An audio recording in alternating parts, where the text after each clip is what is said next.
Hello बच्चों, yes स्वागत करते हैं आप सभी के और धमाकेदार लेक्चर के साथ। प्यारे बच्चों, आज हम देखने वाले हैं क्लास 12 फिजिकल केमिस्ट्री में एक जबरदस्त टॉपिक लेकर आपके बीच में व्हाट वैद्युत रसायन, दैट मींस इलेक्ट्रोकेमिस्ट्री। रसायन की रसलीला में एक और लीला आपके सामने प्रस्तुत करने जा रहे हैं। यस, तो उठाइए कापी कलम, हो जाए तैयार, क्योंकि आज हम देखने वाले हैं व्हाट वैद्युत रसायन। यस, आज का लेक्चर बहुत ज्यादा इंपॉर्टेंट होने वाला है। आज के लेक्चर में हम पूरा वैद्युत रसायन का लगभग 25 से 30% सिलेबस कवर करने वाले हैं। यस, तो प्यारे बच्चों उठाए कापी कलम, चलिए लेक्चर शुरुआत करते हैं। यस, तो चलिए, तो वैद्युत रसायन दैट मींस इलेक्ट्रोकेमिस्ट्री, राइट। अब अगर वर्ड को ही देखा जाए, जो वैद्युत रसायन है, इस वर्ड का मतलब ये होता है कि रसायन के अंतर्गत वैद्युत की बातें, ठीक है। तो एक रसायन में जब वैद्युत की बातें होती है तो वहां होता है बच्चों वैद्युत रसायन। दैट मीन्स दो लाइन में अगर समझना चाहते तो समझ सकते हैं। दो लाइन में क्या लिखा हुआ, रसायन विज्ञान की वह शाखा, दैट मीन्स वह ब्रांच होती है जिसके अंतर्गत वैद्युत ऊर्जा that means electrical energy and रासायनिक ऊर्जा दैट मीन्स केमिकल एनर्जी के बीच में जो संबंध होता है उसके बारे में अध्ययन करना, उसके बारे में समझना, विचार विमर्श करना। यानी कि एक ऊर्जा दूसरे ऊर्जा में कैसे कन्वर्ट होती है एक सेल के माध्यम से। तो जो सेल होता है बहुत बड़ी भूमिका निभाता है। यानी जब जब सेल की बातें आती है, जब जब एक विद्युत ऊर्जा रासायनिक ऊर्जा की बातें आती है, तो वहां पे बच्चों हम बोलेंगे वैद्युत रसायन की बातें हो रही है। यानी एक वैद्युत रसायन में जो सेल होता है वह बहुत बड़ी भूमिका निभाता है। तो सेल को समझना बहुत जरूरी है कि अगर हम बात करते हैं सिंपली एक वैद्युत एक वैद्युत रासायनिक सेल का मतलब क्या होता है बच्चों, वैद्युत रासायनिक सेल, ठीक है। अगर वैद्युत रासायनिक सेल को देखें ध्यान से तो इसका और नाम हो सकता है। इसे हम बोल सकते हैं व्हाट गैल्वेनिक सेल बोल सकते हैं। कौन सेल बोलेंगे? गैल्वेनिक सेल बोल सकते हैं, ठीक है। इसके अलावा और क्या बोल सकते हैं? इसके अलावा बोल सकते हैं वोल्टी सेल, ठीक है। यानी गैल्वेनिक सेल या वोल्टी सेल या वैद्युत रासायनिक सेल, बात एक ही है, ठीक है। प्यारे बच्चों, वैद्युत रासायनिक सेल क्या होता है? तो वैद्युत रासायनिक सेल, आप जानते हैं कि सेल के भीतर होने वाली हलचल दैट मीन्स क्रियाएं, तो क्रियाओं के फलस्वरूप वो इलेक्ट्रॉन यानी कि वो इलेक्ट्रिकल एनर्जी, वो विद्युत ऊर्जा में रूपांतरित होते हैं। यानी रासायनिक ऊर्जा से विद्युत ऊर्जा में परिवर्तित होना, एक सेल के माध्यम से होना, वो कहलाता है वैद्युत रासायनिक सेल।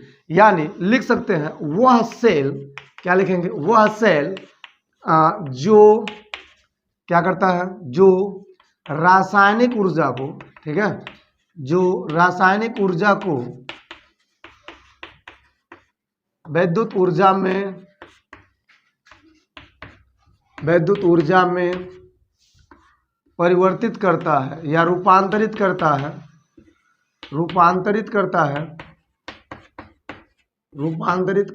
ठीक है। वह सेल जो रासायनिक ऊर्जा को विद्युत ऊर्जा में क्या करता है? रूपांतरित करता है, ठीक है। वैद्युत रासायनिक सेल कहलाता है वैद्युत रासायनिक सेल कहलाता है, ठीक है।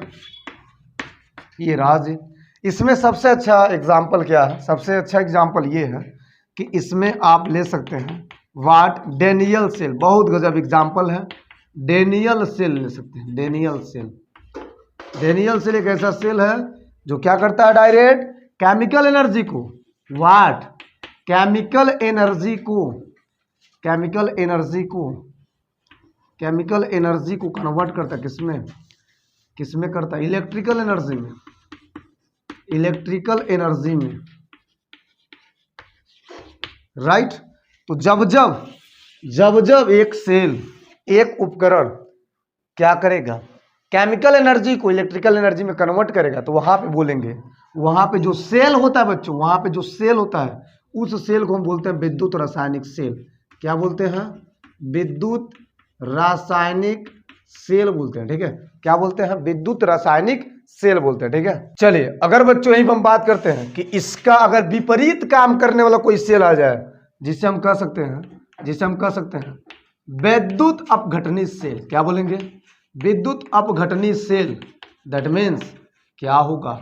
विद्युत का अपघटन होना, यानी कि एक वह सेल जो क्या करता है? वह सेल जो इलेक्ट्रिकल एनर्जी को कन्वर्ट करता है किसमें? केमिकल एनर्जी में, राइट। केमिकल एनर्जी में। क्लियर है प्यारे बच्चों?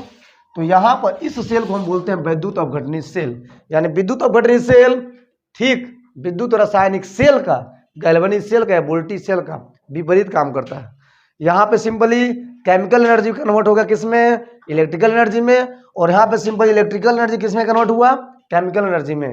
तो ये रहा एक सेल का मतलब, ये रहा छोटा मोटा वैद्युत रसायन का स्टार्टअप। ठीक है, चले अब हम यहीं पे समझेंगे थोड़ा सा विस्तार करके कि अगर इन दोनों का जनरलाइज करें, कुछ और बातें, कुछ और लॉजिक वाली बातें, कुछ और प्रॉपर्टी की बात करें कि वास्तव में विद्युत रासायनिक सेल और विद्युत अपघटनी सेल इन दोनों का क्या मतलब है, रियल प्रॉपर्टी क्या है।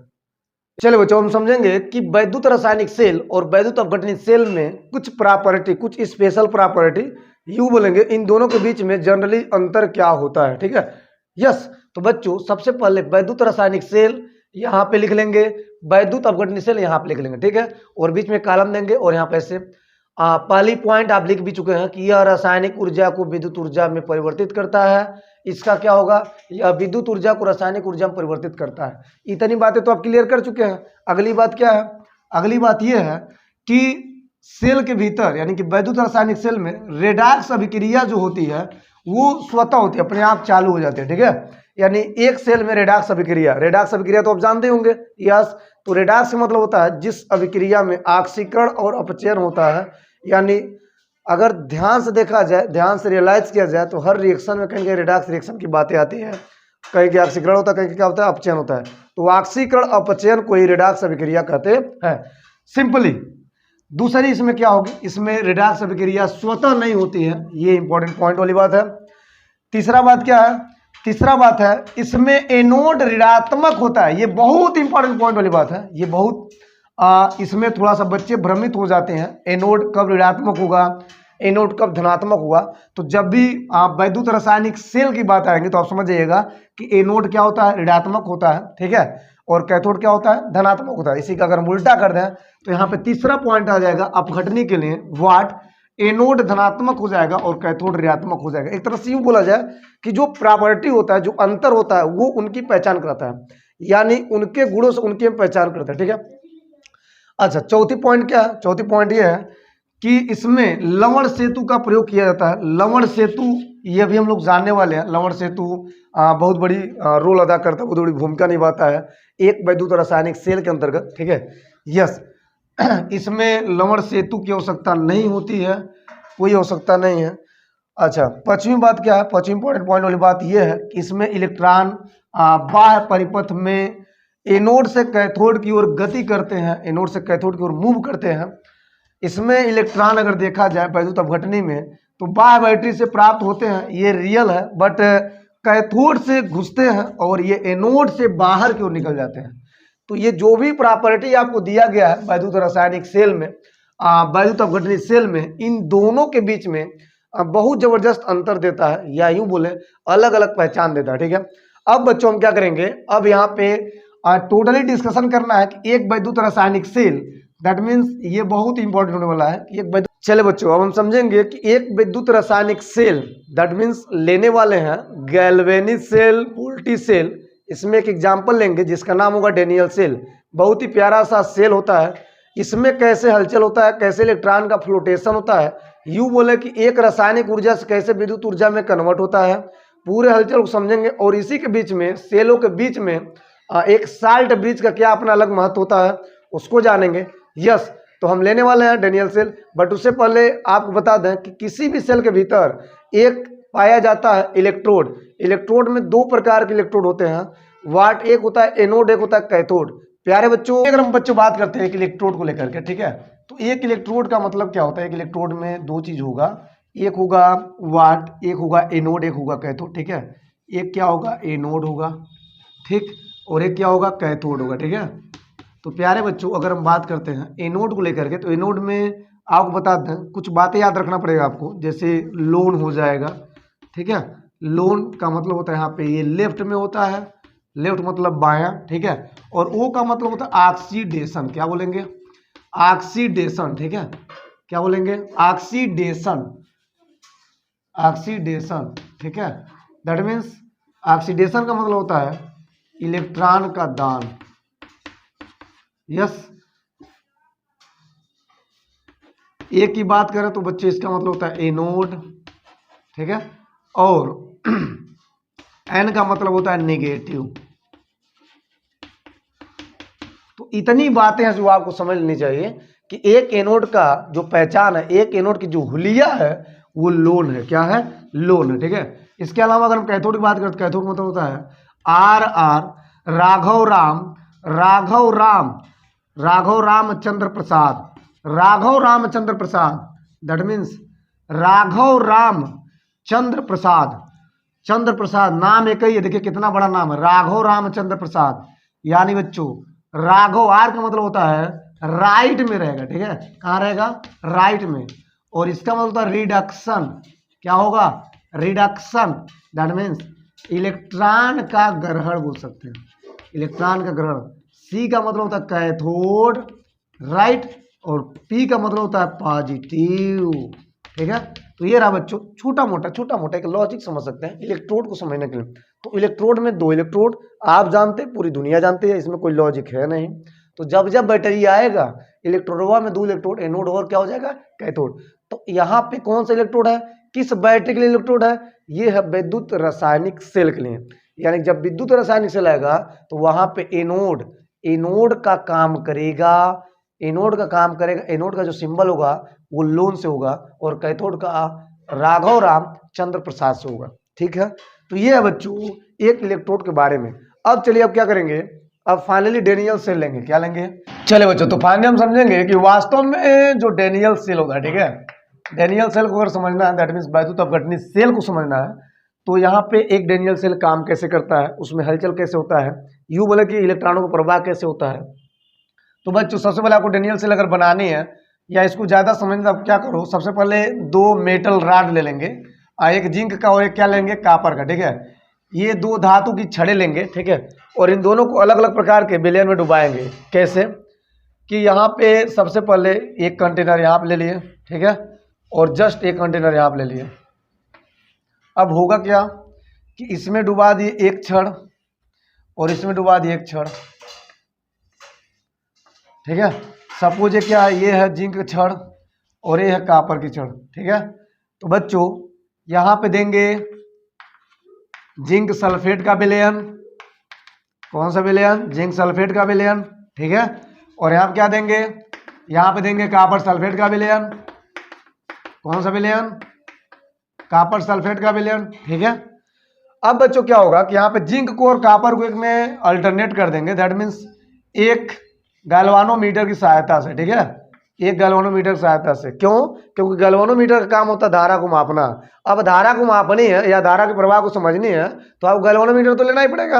यस, तो बच्चों सबसे पहले क्या होगा कि अब हम इसको देखेंगे तो क्या इसमें धारा बह रहा है, पता करेंगे। क्या करेंगे? गैल्वानोमीटर में देखेंगे कि अगर सुई हिल डुल रही है तो धारा बहेगा, अगर सुई नहीं हिली डुली तो धारा नहीं बहेगा। अगर आपसे पूछा जाए सिंपली आप बताइए क्या सुई में विक्षेपण होगा, क्या सुई हिले डुलेगी? तो कहेंगे नो। क्यों नो? क्योंकि यहाँ पर ये पूरा परिपथ कंप्लीट हुआ ही नहीं है। यस, तो बच्चों परिपथ कंप्लीट करने के लिए हम यहाँ लगाएंगे लवण सेतु। क्या लगाएंगे? लवण सेतु लगाएंगे। लवण सेतु KCl का हो सकता है, KNO3 का हो सकता है, ठीक है, इसका नाम होता है लवण सेतु, ठीक है। बच्चों सिंपली लवण सेतु होता क्या है? एक प्रकार का ट्यूब होता है यू आकार का, जैसा दिख रहा है, ठीक है। अच्छा, यहाँ पे जो सिरा होता है, एक सिरा हम डुबा दिए जिंक सल्फेट में, एक सिरा डुबा दिए कापर सल्फेट में, ठीक है। इस पे एक यूं बोले कि जेल ही लगा होता है, जेल जिसे कहते हैं अगार, अगार जेल बोलते हैं, अगार अगार जेल बोलते हैं, ठीक है। अगर अगर जेल करके एक मटेरियल, एक केमिकल होता है जो कि दोनों सिराओं से निकलता रहता है। यूं बोले कि इसके बिना यह संभव नहीं है, इस ट्यूब में ये जेली होना जरूरी है, ठीक है। अब होगा क्या कि जैसे ही इनको कनेक्ट किए हैं, जैसे ही दोनों विलयन में डुबाए हैं, यहाँ पे हलचल मचा, दैट मीन्स यूं बोले कि सुई हिलने लगी। क्यों हिलने लगी? क्योंकि यहाँ से जिंक सल्फेट से Zn+2 निकला और ये दो इलेक्ट्रॉन रूप में बाहर निकल गया। यूं बोले कि ये परिपथ से कनेक्ट होकर चलने लगा। तो जैसे ही दो इलेक्ट्रॉन जाएगा, यहाँ आएगा और इनका स्वागत करेगा बेचारा कापर। तो कापर इनका स्वागत करेगा, यस। तो अब कॉपर क्या करेगा, स्वागत करेगा कॉपर +2 के रूप में। तो बच्चों यहां से लगातार Zn+2 से दो दो इलेक्ट्रॉन जाएगा और लगातार कॉपर स्वागत करेगा, मतलब अपने ऊपर लेता रहेगा। यस, तो ये एक परिपथ का कमाल है कि अब यहाँ पे इलेक्ट्रॉन बह रहा है, अब ये तो सुई हिलेगी, यस सुई विक्षेपित होगी। तो जब सुई विक्षेपित होगी मतलब जब एक सुई में विक्षेपण देखने को मिलेगा, तो इसका मतलब ये हो रहा है कि वास्तव में आपका पूरा परिपथ काम कर रहा है। ठीक है, अब इसके अंतर्गत क्या क्या रासायनिक अभिक्रियाएं हो रही है, क्या क्या नहीं हो रही, इसको समझना है। बट उससे पहले अगर ये काम लगातार हो रहा है, लगातार यहां से इलेक्ट्रॉन जा रहा है, दैट मीन्स लगातार Zn+2, तो यहाँ पे Zn+2 की इतनी ज्यादा संख्या हो जा रही है कि ये Zn+2 के कारण ये पूरा परिपथ, दैट मीन्स ऐसा बोले कि ये यहाँ से कट हो रहा है, धातु का क्षरण हो रहा है कुछ इस प्रकार से, यस पतला, और ये यहाँ से इलेक्ट्रॉन लगातार जाते जाते ये कॉपर लगातार स्वागत करते करते इसका एक ढेर बना लेता है अपने इलेक्ट्रोड पर। तो एक इलेक्ट्रोड का क्षरण होता है इलेक्ट्रॉनों के माध्यम से और एक इलेक्ट्रोड पे पूरा कवर होता है इलेक्ट्रॉनों के स्वागत के माध्यम से। क्लियर है? एक बार और, लगातार जिंक सल्फेट से Zn+2 ग्रुप में दो दो इलेक्ट्रॉन लगातार जाते रहेंगे तो जिंक जो Zn की राड है वो पतला होने लगेगी और यहाँ पे जो कॉपर की राड है वो धीरे धीरे मोटा होने लगेगी। तो बच्चों कमाल क्या है, इस कमाल को बनाए रखने के लिए आपको एक चीज समझना पड़ेगा कि यहाँ पे जो लमण सेतु है दैट मीन्स KCl है, तो यहाँ से KCl प्लस और Cl क्या होता है माइनस, तो K का मतलब प्लस और Cl होता है माइनस, तो यहाँ से K प्लस के रूप में टूटेगा और ये प्लस जाएगा कहाँ, ये प्लस जाएगा इसको बैलेंस करेगा, यस, और यहाँ से Cl माइनस वाला ये जाएगा इसको बैलेंस करेगा। तो जब यहाँ से खुद एक लवण सेतु से जब दोनों आयन टूटेंगे और जब दोनों आयन एक दूसरे के विपरीत आयन को पकड़ेंगे दैट मीन्स K प्लस हमेशा Cu के पास जाएगा और Cl माइनस हमेशा Zn प्लस के पास जाएगा। ये जाने से क्या होगा, ये जाने से इनका यूं बोले कि बैलेंस बनेगा, पुनः इनमें बैलेंस अब ये जो K प्लस है और जो Cl माइनस है जो लवण सेतु से निकलते हैं ये अलग अलग यहाँ पे जा करके बैलेंस बनाए रखते हैं, क्योंकि इनका बैलेंस बिगड़ जाता है लगातार इलेक्ट्रॉनों के प्रवाह से, लगातार इलेक्ट्रॉनों के स्वागत से, गैन से। ठीक है, तो प्यारे बच्चों लवण सेतु का दो बहुत जबरदस्त भूमिका है। पहली भूमिका ये कि ये यूं बोले कि परिपथ को जोड़ता है और दूसरी बात यह है कि इन परिपथों को बैलेंस भी करता है। यस, तो यह है एक पूरा डेनियल सेल का मतलब। अब इसमें समझना यह है कि इलेक्ट्रॉन ऐसे जा रहा है क्योंकि सुई में विक्षेप ऐसे हो रहा है, इसका मतलब क्या होगा कि इलेक्ट्रॉन की जो प्रवाह है वो इधर है। तो बच्चों एक आप याद होगा, एक शब्द याद होगा जो बता चुके हैं कि इलेक्ट्रॉनों की प्रवाह की विपरीत दिशा में ही विद्युत धारा को माना जाता है, विद्युत धारा को इलेक्ट्रॉनों के प्रवाह के विपरीत दिशा में ही माना जाता है। यस, तो इस प्रकार से विद्युत धारा की दिशा की ज्ञात हो जाती है और यहाँ से यूँ बोले कि इसका नाम हो जाता है एनोड यानी कि निगेटिव और ये होता है क्या, पॉजिटिव। ठीक है, इसका नाम क्या होगा, एनोड होता है और ये क्या होता है, ये होता है कैथोड।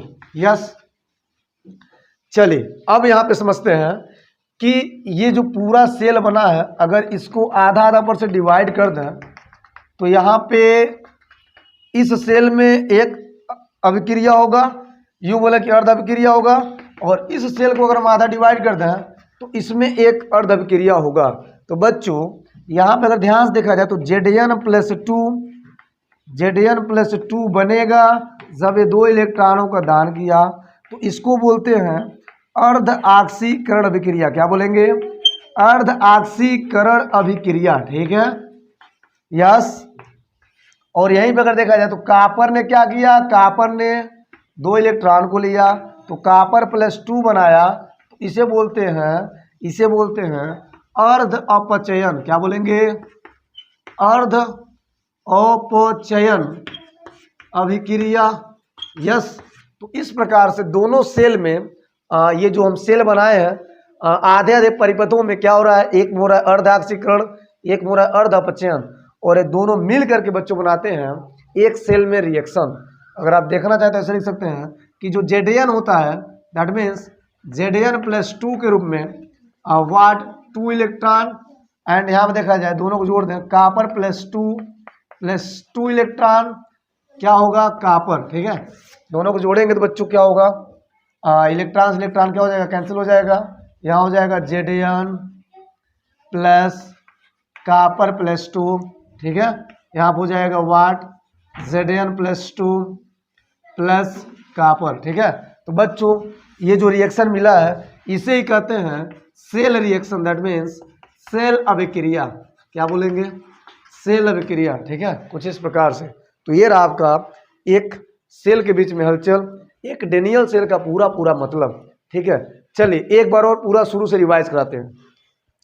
सबसे पहले क्या किया गया है, सबसे पहले डेनियल सेल को बनाने के लिए यहाँ पे 2 ठो राड लेंगे, एक लेंगे जिंक का, एक लेंगे कॉपर का। ठीक है, दोनों को अलग अलग विलयन में डुबाएंगे, एक होगा जिंक सल्फेट का विलयन, एक होगा कॉपर सल्फेट का विलयन। कुछ इस प्रकार से सिंपली दोनों को एक में चिपकाएंगे एक गैल्वेनोमीटर की सहायता से। ठीक है, तो बच्चों यहाँ पे आपने देखा है कि यहाँ पे सुई में कोई विक्षेप नहीं हुआ है, गैल्वेनोमीटर में कोई चेंजेस नहीं देखने को मिल रहा है। तो यहाँ पे सिंपली क्या किया, एक लवण सेतु लगाए हैं। लवण सेतु बहुत ज़्यादा इंपॉर्टेंट भूमिका निभाता है एक सेल को दूसरे सेल से जोड़ने के लिए, यानी एक परिपथ को पूरा करने में। तो जैसे ही लवण सेतु लगाए बच्चों, यहाँ पे इलेक्ट्रॉन का फ्लोटेशन हुआ है, लगातार इलेक्ट्रॉनों का यूँ बोले लगातार इलेक्ट्रॉनों का प्रवाह हो रहा है, जिसके कारण इस सेल में विक्षेप देखने को मिलता है। नो, इस गैल्वेनोमीटर में विक्षेप देखने को मिलता है और इस प्रकार से इलेक्ट्रॉनों का प्रवाह होता है। एक सेल ऐसे कुछ काम करता है।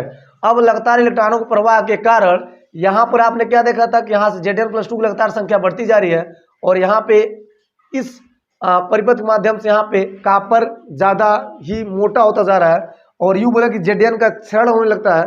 तो इस प्रोसेस को कंट्रोल करने के लिए फिर से लवण सेतु से क्या निकलता है, अलग अलग आयन के रूप में Cl minus and K plus, ये जाकर के एक विपरीत आयन को बैलेंस करता है। तो बच्चों लवण सेतु का एक दूसरी इंपॉर्टेंट भूमिका, अगर लवण सेतु न रहे तो क्या होगा, लवण सेतु न रहे तो वहां पर धारा का प्रवाह नहीं होगा। चलिए बच्चों अब हम देखते हैं कि वास्तव में सेल का निरूपण कैसे होता है। तो अगर हम देखें ध्यान से तो जो सेल निरूपण होता है बच्चों कुछ इस प्रकार से होता है। क्या लिए थे, Zn। ठीक है, फिर क्या था, कॉपर प्लस 2, फिर लवण सेतु बीच में लगा दिए, फिर क्या आया था Zn प्लस 2, फिर क्या था कॉपर। ठीक है, तो ये जो Zn होता है सॉलिड होता है, ये जो कॉपर होता है एक्वस होता है।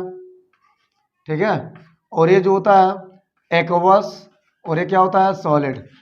ठीक है, ये होता है माइनस वाला जिसे हम एनोड नाम देते हैं और ये होता है प्लस वाला जिसे हम कैथोड नाम देते हैं और बीच वाले को हम बोलते हैं लवण सेतु। क्या बोलते हैं, लवण सेतु। ठीक है, अब बच्चों वास्तव में अगर देखा जाए तो लवण सेतु अगर लिखना चाहे तो 2 लाइन लिख सकते हैं कि लवण सेतु के कार्य।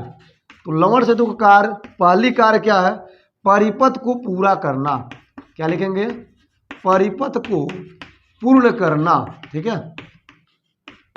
दूसरा कार्य क्या होता है, विद्युत उदासीनता, वैद्युत उदासीनता को बनाए रखना, वैद्युत उदासीनता को बनाए रखना। बच्चों अभी आपने देखा है कि जो Zn प्लस 2 निकला है जिंक सल्फेट से, Zn प्लस 2 निकला है, वहां लवण सेतु से क्या निकला है, Cl का माइनस। तो यहाँ हो जाएगा 2Cl का माइनस और ये बनाएंगे जिंक क्लोराइड। राइट, तो कुछ इस प्रकार से, कुछ इस तरह से एक सेल में लवण सेतु का कार्य होता है।